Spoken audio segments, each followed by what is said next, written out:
ಹಲವಾರು ಮಠ ಬಂದ ಮೇಲೆ ಈ ಜಾತ್ರೆ ಪ್ರಾರಂಭ ಆದ ಮೇಲೆ ಬಹಳಷ್ಟು ಸಮಾಜದಲ್ಲಿ ಪರಿವರ್ತನೆ ಗಾಳಿ ಪರ್ವ ಬೀಸ್ತಾ ಇದೆ.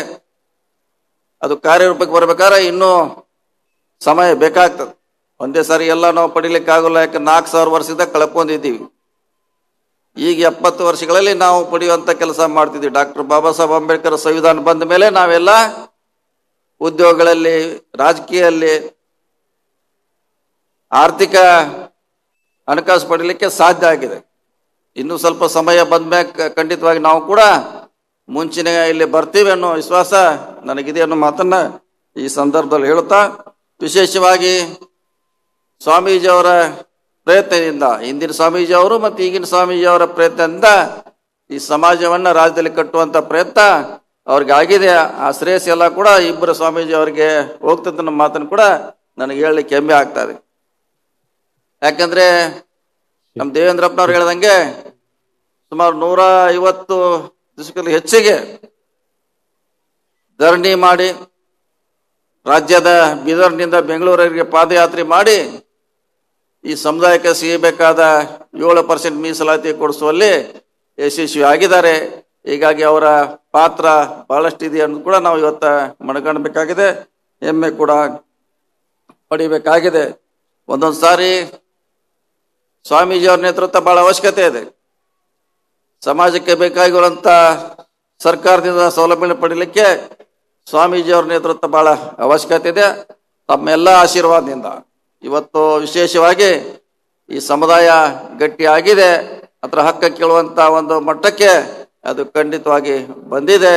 ಇನ್ನೊಂದು ಸ್ವಲ್ಪ ಗಟ್ಟಿಯ ಅವಶ್ಯಕತೆ ಇದೆ ಅನ್ನೋ ಮಾತನ್ನ ಈ ಸಂದರ್ಭದಲ್ಲಿ ಹೇಳುತ್ತಾ, ಬೆಳಗ್ಗೆಯಿಂದ ಸುಮಾರು ಜನ ಬೇರೆ ಬೇರೆ ಪಕ್ಷದವರು, ನಮ್ಮ ಪಕ್ಷದವರು ತಮ್ಮದೇ ಅಂತ ಭಾಷಣ, ತಮ್ಮದೇ ಅಂತ ಅಭಿಪ್ರಾಯ, ತಮ್ಮದೇ ಅಂತ ಅನುಭವಗಳನ್ನ ಹೇಳುವಂತ ಪ್ರಯತ್ನ ಮಾಡಿದ್ದಾರೆ. ಅವ್ರು ಏನೇ ಭಾಷಣ ಮಾಡಿದ್ರು ಕೂಡ ಅದು ಅವ್ರ ಪಕ್ಷಕ್ಕೆ ಸೀಮಿತವಾಗಿರ್ಬೋದು ಅಥವಾ ಅವರ ವೈಯಕ್ತಿಕವಾಗಿ ಇರ್ಬೋದು. ಆದ್ರೆ ಇಲ್ಲಿ ಬಂದಿರುವಂತ ಜನತೆ ತಮಗೆ ಯಾವ್ದು ಬೇಕು ಅನ್ನೋದು ಅಷ್ಟು ಮಾತ್ರ ಹಿಡ್ಕೋಬೇಕು. ನೀವು ಎಲ್ಲ ಹಿಡ್ಕೊಳಕ್ ಆಗೋಲ್ಲ. ನಿಮಗೆ ಯಾವ್ದು ಬೇಕು ಅಷ್ಟು ಮಾತ್ರ ಹಿಡಿಬೇಕು. ಎಲ್ಲ ಹಿಡಿದ್ರೆ ಎಲ್ಲ ಹಿಡ್ಕೊಳಕ್ ಹೋದ್ರೆ ಯಶಸ್ವಿ ಆಗೋಲ್ಲ.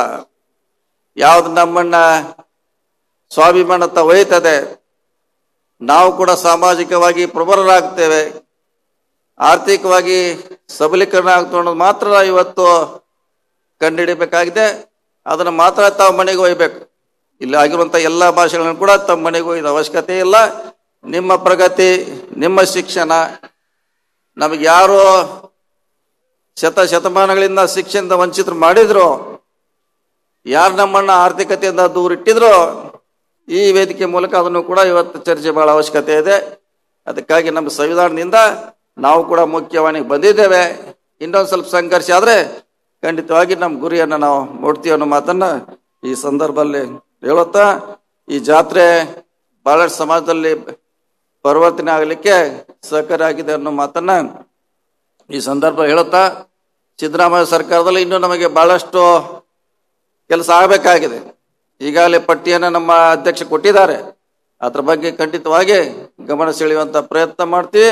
ಎಲ್ಲರ ಒಗ್ಗಟ್ಟಾಗಿ ಅದನ್ನು ತಲುಪಿಸುವಂತ ಸಮುದಾಯಕ್ಕೆ ಪ್ರಾಮಾಣಿಕ ಪ್ರಯತ್ನ ಮಾಡ್ತೀವಿ ಅನ್ನೋ ಮಾತನ್ನ ಹೇಳುತ್ತಾ, ನಿಮ್ಮೆಲ್ಲರ ಪ್ರೀತಿ ಆಶೀರ್ವಾದ ಈ ಮಠದ ಮೇಲೆ ಇರಲಿ.